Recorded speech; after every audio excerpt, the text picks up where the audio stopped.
साथीहरु आज चाहिँ मैले यहाँनिर पानीपुरी बनाउन आँटिरहेको छु। हाम्रो भान्जीहरुलाई चाहिँ पानीपुरी खान मन लाग्यो अरे क्या, एकदमै मन पर्छ अरे। त्यही भएर मैले चाहिँ पानीपुरी बनाएर खुवाउन आँटेको आज। यहाँ हतार पर्यो अरे भान्जीलाई खानलाई। अब चाहिँ मैले फुराउन पनि थालेँ।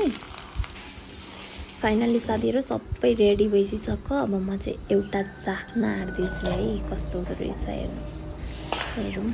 एकदम मिठो जस्तो छ हेर्दै हैन। जस मिठै बनाएको थिएँ तर भान्जीहरुले गर्दा त्यति साह्रो पिरो चाहिँ हालेको थिइनँ र भए पनि मिठो थियो।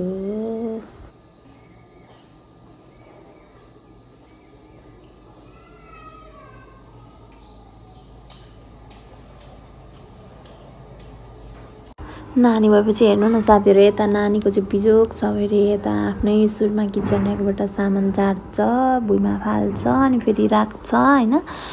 म चाहिँ भिडियो बनाइदिँदै थिएँ यसको कस्तो गर्दो रहेछ भनेर। के गर्नु, यतिकै नै दिन बित्छ नानीहरु, के गरौँ। यहाँ चाहिँ अब चाहिँ निदाइसक्यो नानी। कति रमाइलो हो आज त। यहीँ मलाई जाँदा पनि सवारी चढेन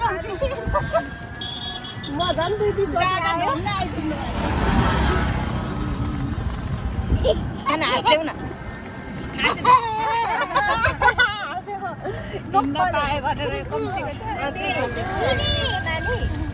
नानी उठेपछि मामालाई पुगिवरी पनि हामी फिर्केर आइसक्यौँ। अनि यहाँ भान्जा र नानी टिभी हेर्दै बसिरहनु भएको थियो।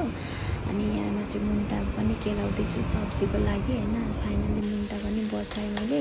अनि अरू सब्जी पनि पकाएको छु क्या मैले, तर यो भिडियो चाहिँ दिन पाइनँ। नानीहरू चाहिँ मकै खाँदै बसिरहेछन्। के भनेको अरे? फाइनली साथीहरू सबै थोक बनिसक्यो। अब मैले माम खान थालेँ। Thank you everyone.